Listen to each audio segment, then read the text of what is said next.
Rabbil an'ama 'alaina bi ni'matil iman wal Islam.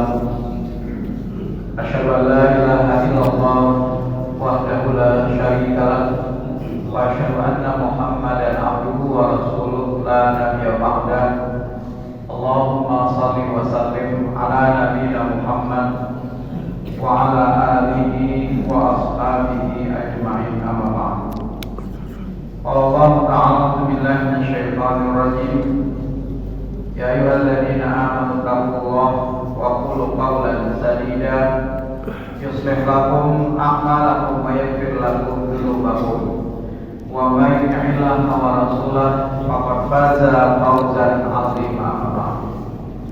Bapak-bapak, ibu hadirin wal hadirat jamaah salat maghrib rahimani wa rahimakumullah.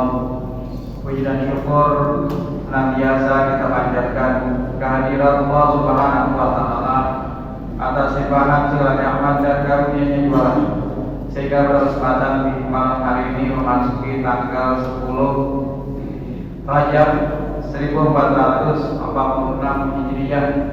Alhamdulillah kita diberikan oleh Allah kenikmatan sehat, kemudian juga nikmat yang namanya kesempatan untuk dapat menghadiri sholat berjamaah, dan itu adalah kenikmatan yang teramat mahal bagi diri seorang hamba. Ketika dia mampu bersyukur atas kenikmatan, kemudian dia dimudahkan melaksanakan ibadah, artinya Allah senantiasa memberikan nikmat yang berlipat ganda kepadanya. Mudah-mudahan dari sisa-sisa umur yang Allah amanahkan kepada kita, tiada lain kecuali kita mengisi dengan ketaatan atau juga amal-amal saleh. Salawat dan salam semoga senantiasa tercurah kepada Nabi kita Muhammad SAW beserta keluarga, para sahabat, tabi'in serta pengikut beliau yang senantiasa istiqomah menjalankan sunnah-sunnah makbulahnya hingga akhir zaman. Bapak Ibu sekalian yang dirahmati Allah, biasanya bulan Rajab dimaklumi sebagai bulan terjadinya 15 abad yang lalu peristiwa Isra dan Mi'rajnya Nabi Muhammad SAW. Sekalipun disebutkan dalam banyak nas, baik itu Al-Quran maupun hadis-hadis Nabi yang sahih mutawatir, kami disampaikan oleh banyak para sahabat, bahkan sekitar 16 para sahabat yang menceritakan tentang peristiwa Isra dan Mi'rajnya Nabi Muhammad SAW. Tetapi sekali lagi, Isra dan Mi'raj itu adalah bukan diperingati akan tanggalnya dan bulannya, karena memang tidak ada satupun hadis yang menyebutkan secara rinci kapan tanggalnya dan kapan bulannya. Yang ada hanya peristiwa Nabi menaiki buraq. Buraq itu sejenis apa, disebutkan dalam hadis, dari mana ke mana, kemudian apa yang diterima Nabi, itu saja. Tidak ada satupun di antara 18 sampai dengan 20 hadis yang diceritakan oleh para sahabat, diriwayatkan oleh para sahabat, tidak ada satupun yang menyebutkan kapan terjadinya, bulannya dan juga tanggalnya. Artinya tidak penting akan tanggal dan bulan. Allah ingin agar kita tidak terlalu mengingat-ingat akan tanggal dan bulan dalam seremonial saja. Tetapi yang lebih penting adalah bagaimana kita bisa mengambil iktibar atau hikmah dari peristiwa Isra dan Mi'raj Nabi Muhammad SAW untuk kita kontekstualkan dengan keadaan kita sekarang. Nah, Bapak Ibu sekalian yang dirahmati Allah, bahkan khilaf para ulama yang menyebutkan kapan tanggal dan bulan, di kalangan para ahli sejarah itu terjadi perbedaan pendapat. Ada yang mengatakan terjadinya pada tanggal 27 Rajab tahun ke-10 kenabian. Ada juga yang menyatakan bahwa terjadinya Isra dan Mi'raj itu adalah 2 bulan sebelum hijrahnya Nabi ke Madinah. Ada juga yang mengatakan 6 bulan sebelum hijrahnya Nabi ke Madinah. Ada juga yang berpendapat bahwa terjadinya Isra dan Mi'raj itu adalah 1 tahun sebelum hijrahnya Nabi, yaitu pada bulan Rabiul Awal. Jadi justru bukan pada bulan Rajab. Justru pendapat ini mengatakan pada bulan Rabiul Awal, yaitu 1 tahun sebelum Nabi berhijrah. Ada juga yang mengatakan pada bulan Muharram. Jadi sekali lagi tidak perlu berdebat tentang kapan tanggal dan bulan terjadinya peristiwa itu. Yang penting bagaimana kita mengkontekstualkan kejadian Isra dan Mi'raj untuk kita terapkan atau kita aplikasikan dalam kehidupan kita semua. Dari hikmah pelajaran yang didapatkan oleh Nabi ketika Isra dan Mi'raj itu, siogianya bisa diselami makna-maknanya oleh kita kaum muslimin. Nah, Bapak Ibu sekalian yang dirahmati Allah, jadi sekalipun tidak ada fakta yang valid yang menyebutkan tanggal 27 Rajabnya, tetapi kalau Rajabnya itu sebagai bulan haram, betul. Bulan haram itu adalah bulan yang di dalamnya apabila kita beribadah maka dilipat gandakan pahalanya. Di antara 4 bulan haram, salah satunya adalah bulan Rajab. Allah berfirman dalam surah At-Taubah ayat 36, Inna iddatash syuhur indallah itna asyara syahra. Sesungguhnya bilangan bulan di sisi Allah itu ada 12 bulan. Fi kitabillah, sebagaimana yang ada dalam ketetapan kitab Allah. Yang khalaqas samawati wal ardh, pada saat Allah menciptakan langit dan bumi. Minha arba'atun hurum, di antara 12 bulan itu ada 4 bulan haram, 3 bulan yang bergandengan, 1 bulan yang terpisah. Nah, 3 bulan yang bergandengan itu adalah Dzulqa'dah, Dzulhijjah, dan Muharram. 1 bulan yang terpisah itu adalah bulan Rajab. Kenapa dikatakan bulan haram? Karena di masa lalu orang ketika datang bulan haram maka mereka gencatan senjata. Jadi dilarang berperang, dilarang menumpahkan darah dan segala macamnya karena bulan haram. Islam datang tidak dimaknai bulan haram seperti itu, tetapi bulan haram itu adalah bulan yang di dalamnya dilipat gandakan amal-amal kebajikan manusia. Maka mari sama-sama kita tingkatkan amal-amal soleh kita pada bulan-bulan haram ini. Bukan amal-amal yang salah, bukan. Apalagi yang beredar di WhatsApp group, baca ini sekian kali pada bulan Rajab, maka akan dapat pahala sekian. Jadi amal yang kita lakukan, amal standar yang biasa kita lakukan pada bulan Rajab. Jadi kalau dia lakukan amal-amal dari yang wajib sampai dengan yang sunnah, yang telah dicontohkan Nabi, sholat sunnah banyak Pak. Ada perlu mencari-cari yang lain lagi. Sholat sunnah yang sudah dicontohkan Nabi banyak sekali. Bisa jadi ada kegaulan lain.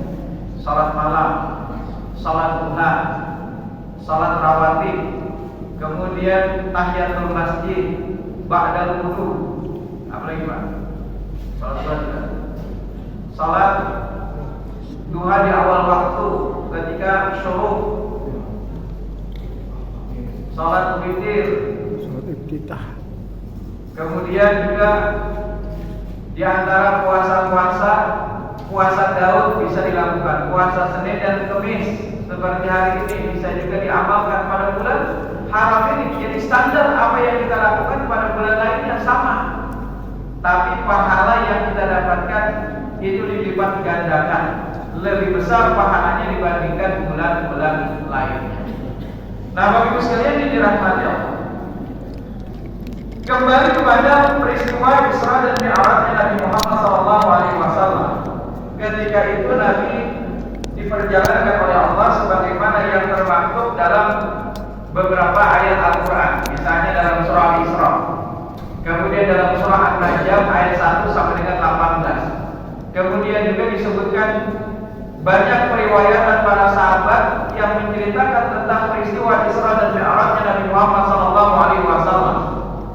Tadi hampir sekitar 18-20 para sahabat yang meriwayatkan tentang peristiwa tersebut. Allah Subhanahu wa taala berfirman di dalam surah Al-Isra ayat 1. Subhanalladzi asra bi 'abdihi lailan minal masjidil haram ilal masjidil aqsa alladzi barakna haulahu linuriyahu min ayatina innahu was-sami'ul basir.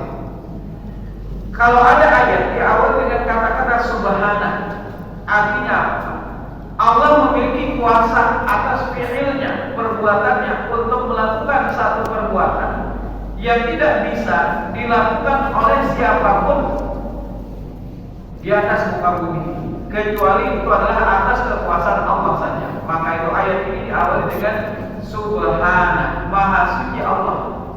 Jadi Allah saja yang mampu untuk melakukan itu, tidak ada seorang pun yang bisa melakukannya. Memperjalankan seorang hamba, subhanalladzi asra itu perjalanan yang dilakukan di malam hari, saro. Jadi makna saro atau asra itu malam hari Pak perjalanannya. Tapi untuk memahamkan manusia, Allah menambahkan lagi laila. Nah, jadi subhanalladzi asra bi 'abdihi lailan minal masjidil haram ilal masjidil aqsa. Jadi Allah menambahkan lagi kata lail agar dipahami betul-betul oleh kita manusia. Jadi kalau salam saja itu sebenarnya sudah menyebutkan perjalanan itu dilakukan pada waktu malam. Tapi Allah ingin memahamkan kita bahwa itu betul-betul terjadi pada malam hari.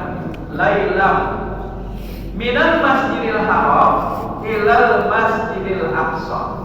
Dari Masjidil Haram, sekalipun Nabi berangkat bukan dari Masjidil Haramnya, tapi dari rumah Ummu Hani. Ummu Hani itu adalah salah seorang istri Nabi yang rumahnya di depan Masjidil Haram. Nah, Nabi berangkat dari sana, tapi supaya orang memaklumi, karena kalau menyebutkan dari rumah tentu orang tidak memahami.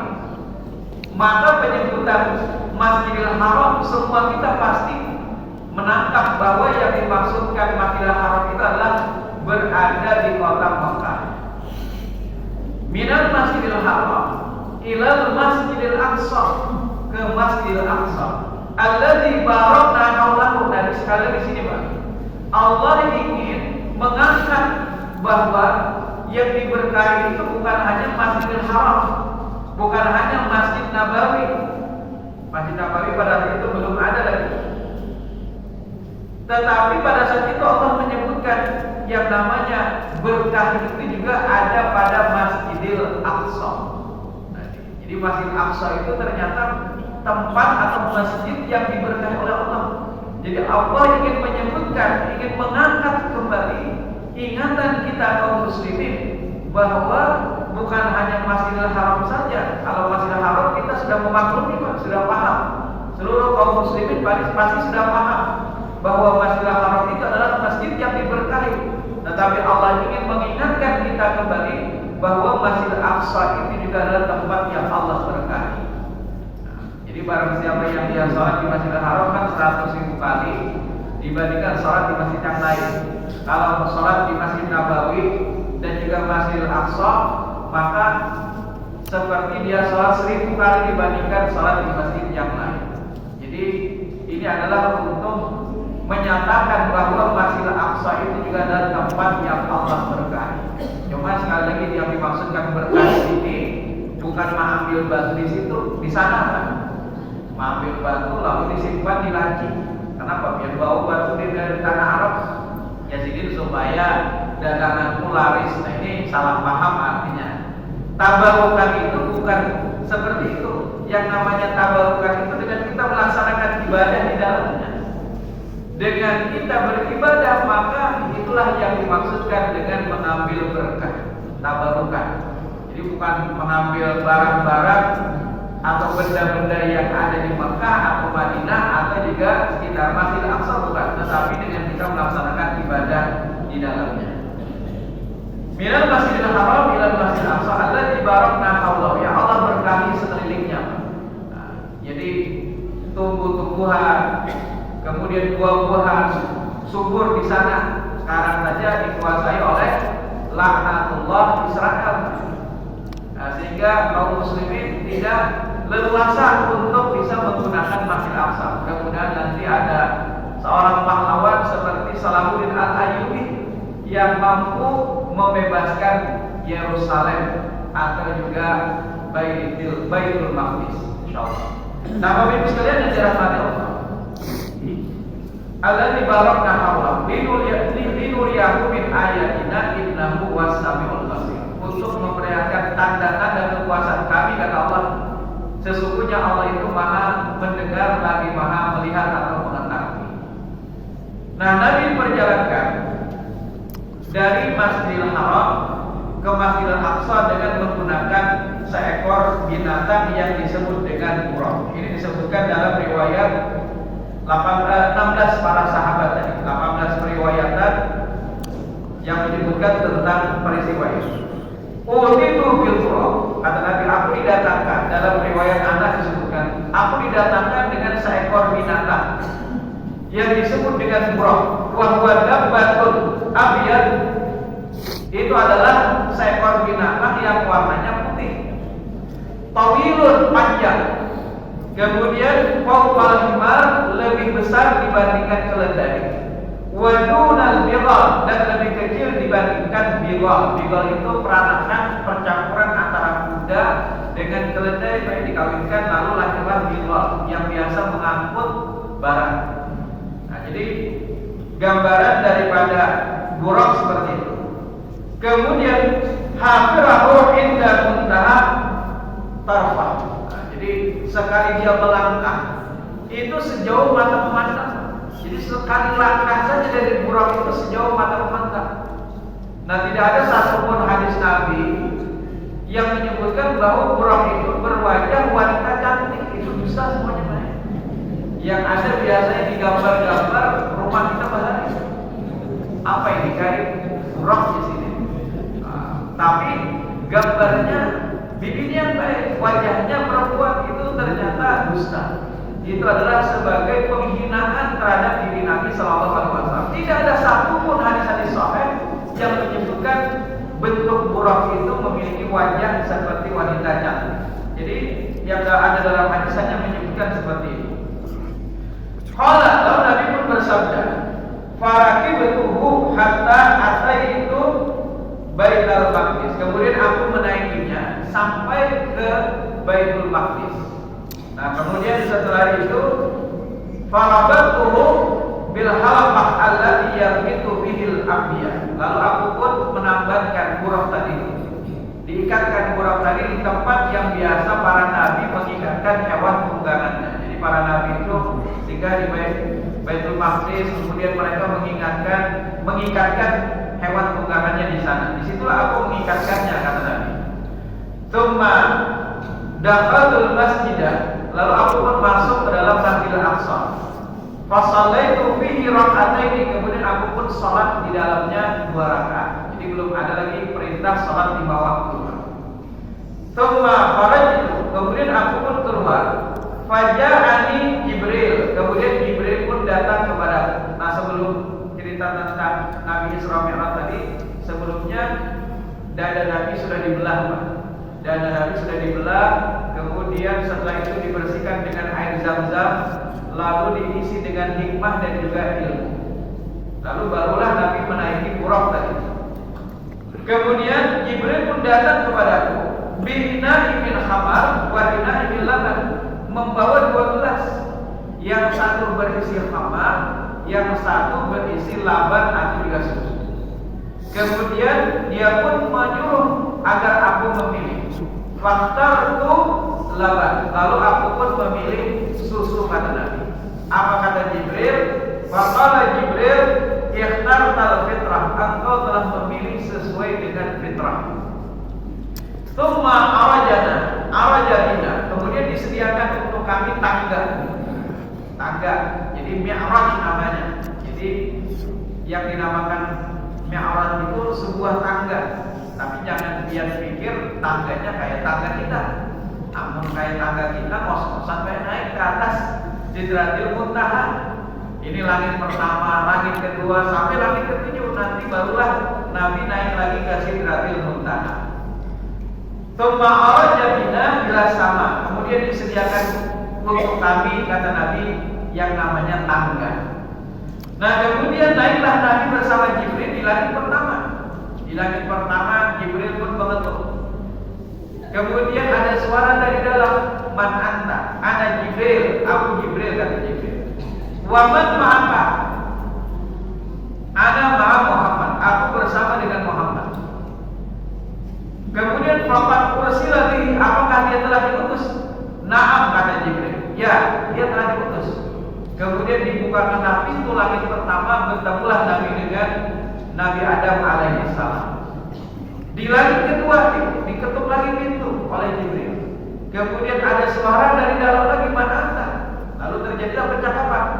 Setelah selesai percakapan itu dibukakan pintu, bertemulah Nabi SAW dengan Nabi Isa dan juga Nabi Yahya bin Zakaria, persepupuan antara Nabi Isa dan juga Nabi Yahya bin Zakaria. Kemudian di langit ketiga bertemu Nabi dengan Nabi Yusuf alaihissalam.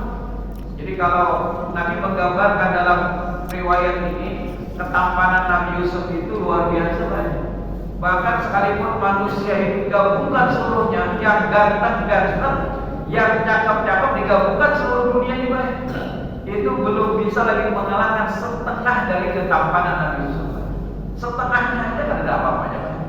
Maka itu kenapa ketika istri raja berkumpul, kemudian masing-masing memegang pisau dan juga apel, lalu lewat Nabi Yusuf, kemudian pada saat itu tanpa sadar mereka telah melukai tangan-tangan mereka karena melihat betapa tampaknya yang namanya Nabi Yusuf alaihissalam. Kemudian di langit yang keempat bertemulah Nabi dengan Nabi Idris. Di langit yang kelima bertemu Nabi dengan Nabi Harun. Di langit yang keenam bertemu dengan Nabi Musa alaihissalam. Di langit yang ketujuh bertemulah Nabi dengan Nabi Ibrahim alaihissalam, yang ketika itu berada di Baitul Ma'mur. Jadi Baitul Ma'mur itu satu tempat yang setiap saat didatangi oleh 70.000 malaikat, dan mereka beribadah di dalamnya. Setiap selesai mereka beribadah, lalu mereka keluar, digantikan lagi oleh 70.000 malaikat. Yang sudah keluar ini tidak kembali lagi, Pak. Saking banyaknya jumlah malaikat. Bahkan digambarkan kalau seandainya langit itu disusun malaikat, Pak. Di langit yang luas itu disusun malaikat, maka setiap 4 jengkal itu ada malaikat. Setiap 4 jengkal, saking banyaknya jumlah malaikat. Nah, kemudian Nabi SAW setelah itu, setelah sampai di langit ketujuh, lalu Nabi naik ke Sidratil Muntaha.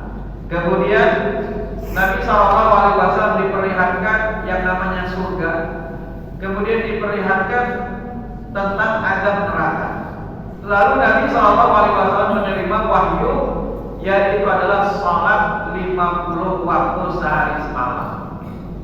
Yang 50 waktu Pak bisa ada sampat lagi biar berdagang, ada sampat lagi biar ke kantor, ada sampat lagi biar mengajar di sekolah.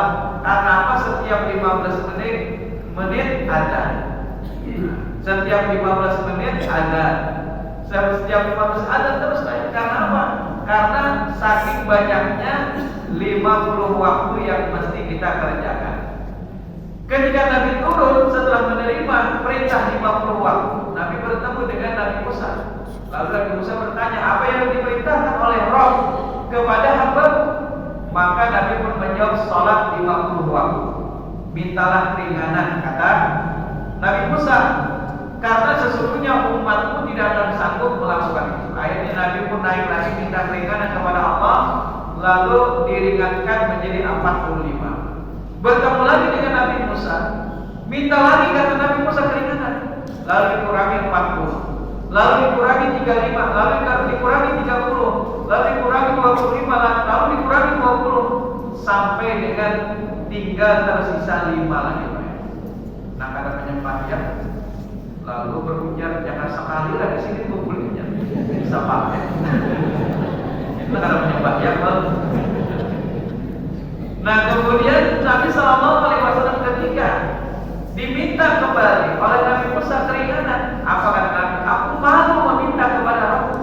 Tetapi setelah itu ada suara dari langit, sesungguhnya sholat 5 waktu yang dikerjakan itu nilainya sama dengan 50 waktu.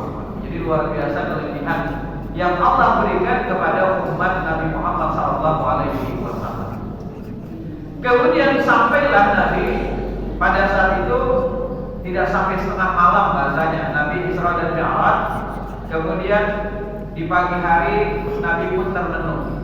Bagaimana caranya agar bisa menyampaikan kepada umatnya dan orang-orang penduduk Mekah ketika itu? Karena apa? Karena Nabi menyaksikan kira-kira mereka apakah menerima atau menolak apa yang nantinya akan aku ceritakan. Jadi pada saat itu Nabi khawatir jangan-jangan mereka akan menolak tentang peristiwa ini. Ketika Nabi termenung, rupanya Fir'aunnya orang-orang Quraisy lewat Pak, yang itu Abu Jahal. Kata Abu Jahal, wahai Muhammad, ada apa gerangan?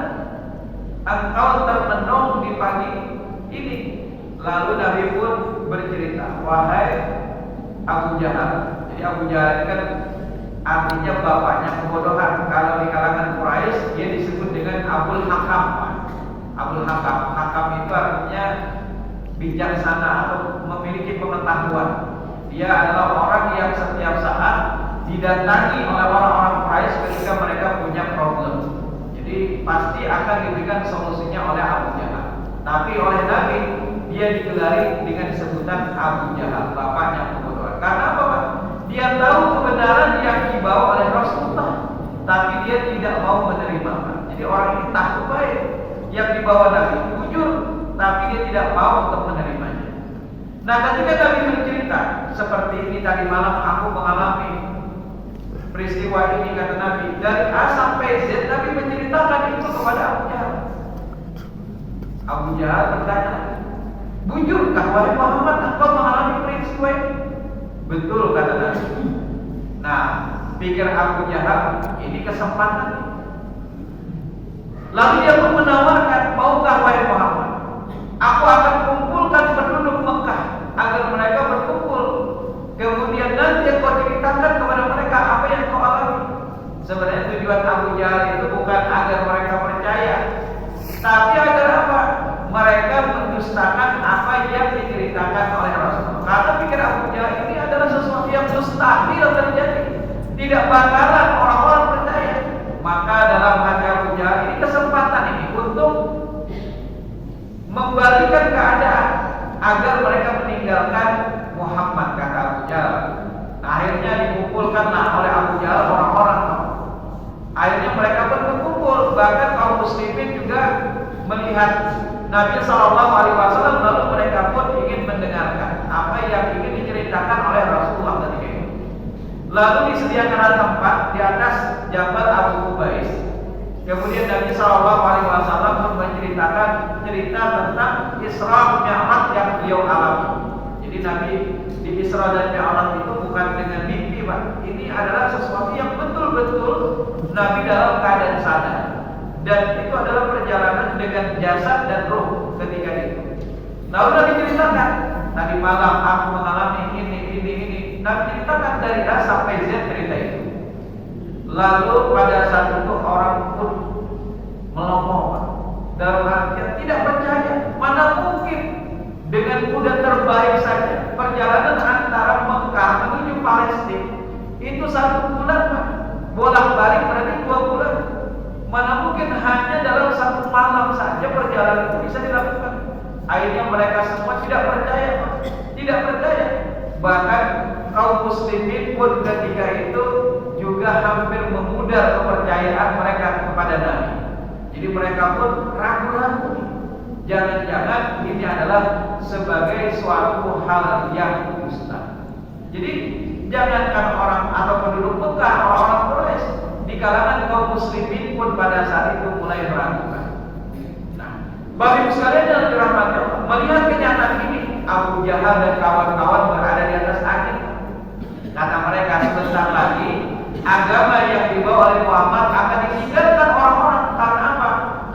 Karena mereka sudah tidak percaya lagi kepada Muhammad. Kemudian pada saat itu rupanya ada yang mengetahui, belum tentu. Masih ada lagi satu orang yang apabila kita mampu menggoyahkan pendirian orang ini, kita mampu mempengaruhinya, maka habislah agama yang dibawa oleh Muhammad. Siapa kata mereka? Dia adalah Abu Bakar. Lalu Abu Jahal dan kawan-kawan pun bergegas untuk menuju rumah Abu Bakar, yang pada saat itu ternyata Abu Bakar tidak berada di rumah. Lalu dicari di kebunnya, ternyata Abu Bakar sedang berada di kebunnya. Kemudian Abu Jahal pun berkata, wahai Abu Bakar, sesungguhnya sahabatmu Muhammad tadi bercerita kepada kami semuanya tentang satu peristiwa yang dia alami. Begini kata Abu Jahal kepada Abu Bakar menceritakan. Selesai daripada ceritanya, Abu Bakar berkata, wahai Abu Jahal dan kawan-kawan, Abu Jahal CS sekalian, orang-orang Quraisy sekalian, jangankan peristiwa yang engkau ceritakan tadi, yang lebih hebat dan lebih dahsyat dari apa yang engkau ceritakan tadi, kalau seandainya yang bercerita itu adalah Rasulullah, maka aku akan percaya kepada dia. Jangankan itu, yang lebih besar dan lebih dahsyat dari itu pun aku percaya, kata Abu Bakar. Maka itu kenapa Abu Bakar ini disebut dengan As-Siddiq, karena dialah orang yang pertama kali membenarkan tentang peristiwa Isra dan Mi'rajnya Nabi. Bahkan menurut riwayat, kalau seandainya keimanan Abu Bakar itu ditimbang, keimanan seorang Abu Bakar ditimbang dengan keimanan seluruh kaum muslimin yang ada di dunia, ditimbang Pak, maka lebih berat timbangan keimanan Abu Bakar dibandingkan keimanan kita semua kalau digabungkan. Ini saking luar biasanya Abu Bakar. Nah, Bapak Ibu sekalian dirahmati Allah, bahkan berkata lagi Abu Bakar, wahai Muhammad, wahai Abu Jahal dan kawan-kawan sekalian, sekarang sebelumnya Nabi Muhammad telah bercerita kepada kami bahwasanya dia telah menerima wahyu di rumahnya dari Allah. Kami pun percaya, dan itu adalah lebih dahsyat dibandingkan apa yang kau ceritakan tadi. Jadi Nabi menerima wahyu dari Allah, maka kami percaya akan peristiwa itu. Apalagi yang itu adalah peristiwa Isra dan Mi'rajnya beliau. Kemudian Abu Bakar berkata lagi, wahai Abu Jahal, kalau seandainya tembok yang ada di hadapanku ini warnanya putih, tapi menurut Rasul, wahai Abu Bakar, tembok ini warnanya bukan putih, tetapi warnanya adalah kuning, maka aku akan mendustakan sendiri penglihatanku dan aku lebih percaya kepada perkataan Rasulullah, kata Abu Bakar.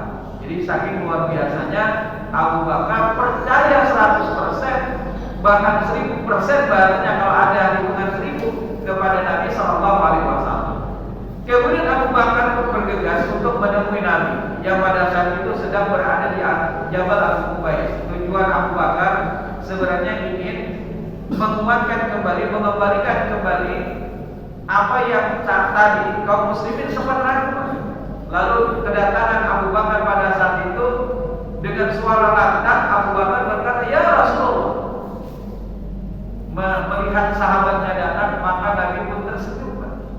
Jadi pada awalnya tadi Nabi sendirian, tapi ketika sahabatnya Abu Bakar datang, maka pada saat itu Nabi pun tersenyum.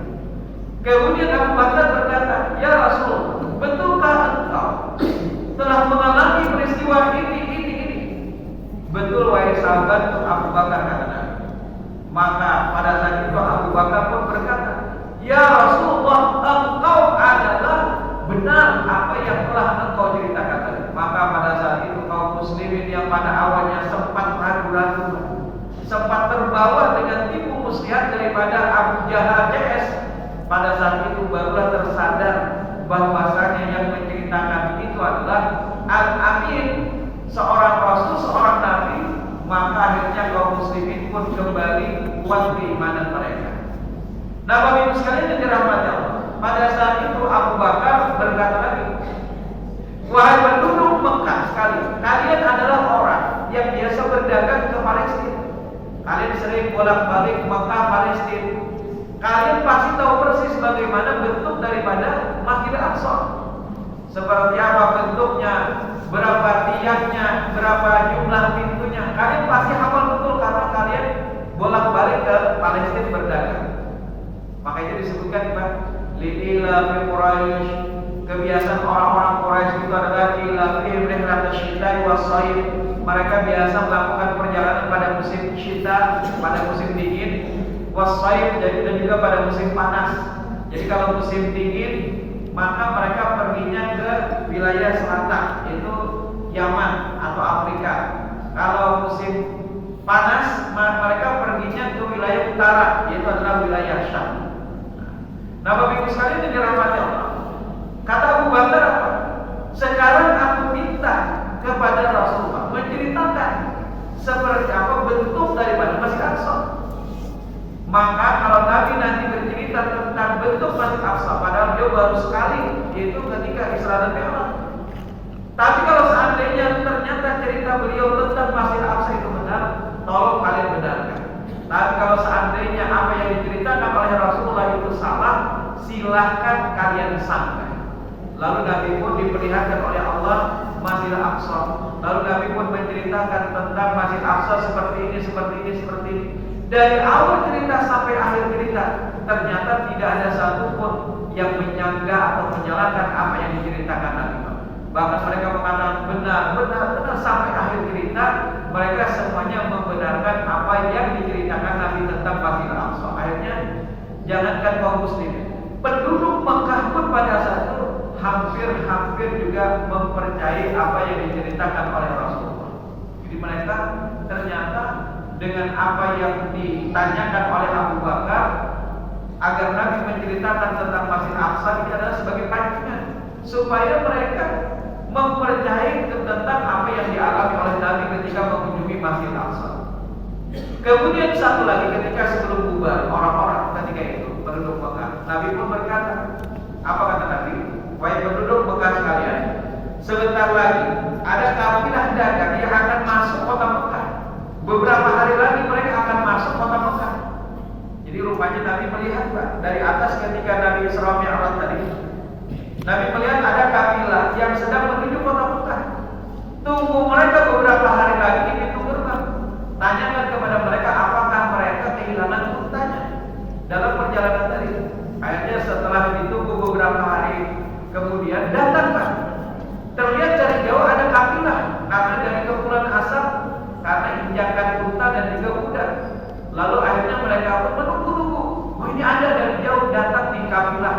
Lalu ditunggu setelah mereka mendekati masuk pintu gerbang kota Mekah. Pada saat itu ditanya kepada mereka, apakah kalian para pedagang dari Palestina? Benar. Apakah kalian pada saat dalam perjalanan tadi kehilangan unta kalian? Benar. Siapa yang menceritakan itu kepada kalian? Padahal tidak ada satupun di antara kami yang masuk keluar kota Mekah. Yang menceritakan itu adalah Muhammad, kata mereka. Bahkan kehilangan unta tadi diceritakan juga Pak. Kami tadi juga kehilangan unta, tapi entah kenapa tadi ada suara dari atas. Kami tidak tahu dari mana asal suara itu yang menyebutkan bahwa unta kami berada di atas bukit. Kemudian kami akhirnya menemukan unta kami yang hilang tersebut. Nah, akhirnya apa? Penduduk Mekah pun pada saat itu akhirnya mereka mempercayai tentang peristiwa Isra dan Mi'rajnya Nabi Muhammad SAW. Tapi yang berbicara tentu keimanan. Apakah mereka masuk Islam setelah itu? Keimananlah yang menentukan. Nah, Bapak Ibu sekalian yang dirahmati Allah, hikmah dari cerita Isra dan Mi'raj tentu adalah kita. Pertama, bagaimana kita mengambil iktibar dari peristiwa Isra dan Mi'raj, yaitu ini semua adalah atas kekuasaan Allah Subhanahu wa taala terjadinya. Jikalau Allah berkehendak, maka tidak ada yang mustahil bagi Allah. Yang kedua adalah mengambil iktibar dari peristiwa ini agar kita memperbaiki ibadah sholat kita dengan sebaik-baiknya. Jangan sampai ada orang 60 tahun sholat, tapi ternyata sholatnya tertolak Pak, gara-gara dia tidak memenuhi tata cara atau kaifiat tuntunan Nabi SAW di dalam sholatnya. Maka itu Nabi berpesan, "Shallu kama ra'aitumuni usolli." sholli. Salatlah kalian sebagaimana aku sholat. Kita contohi Nabi di dalam sholat yang kita kerjakan. Maka itu kalau misalnya dari satu kajian menuju kajian yang lain, kok materinya sholat misalnya, maka tidak perlu kita risau, tidak perlu kita menuding bosan. Tetapi insya Allah mudah-mudahan dengan materi ibadah sholat kita akan dapat memperbaiki bagaimana cara takbir kita, bagaimana cara rukuk kita, bagaimana bacaan kita, agar bisa menyesuaikan dari apa yang dicontohkan oleh Nabi Shallallahu Alaihi Wasallam. Terakhir, bagaimana intibar yang bisa kita ambil itu adalah pelajaran yang juga mestinya kita perhatikan akan generasi muda kita. Muru auladakum bis-shalah, perintahkan anak-anak untuk mengerjakan salat. Wa hum abna'u sab'i sinin, pada saat mereka berumur 7 tahun. Jadi dari semenjak umur 7 tahun kita sudah mendidik, Mas. Wadribuhum 'alaiha wa hum abna'u ashrin, dan pukullah mereka. Jadi ternyata dalam pendidikan itu ada kelembutan, ada juga kekerasan. Yang para pakar sekarang, yang namanya pendidikan itu jangan keras-keras. Ternyata justru di dalam Islam mengajarkan ada sisi kelembutan, ada sisi ketegasan dan juga kekerasan, agar orang itu bisa mengetahui mana sisi kelembutan kalau itu adalah kebaikan, mana sisi ketegasan kalau seandainya itu adalah kehilapan atau kesalahan. Kalau seandainya lembut terus baik, maka akhirnya apa? Dia tidak mengetahui akan kesalahannya karena tidak ditegur. Maka itu luar biasa ajaran Islam.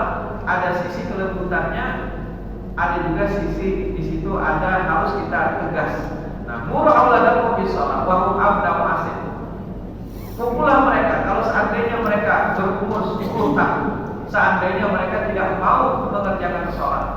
Maka ini adalah satu pelajaran yang telah diberikan kepada kita semua oleh Nabi, bahwa 3 tahun itu adalah masa emas bagi kita untuk mendidik generasi-generasi kita.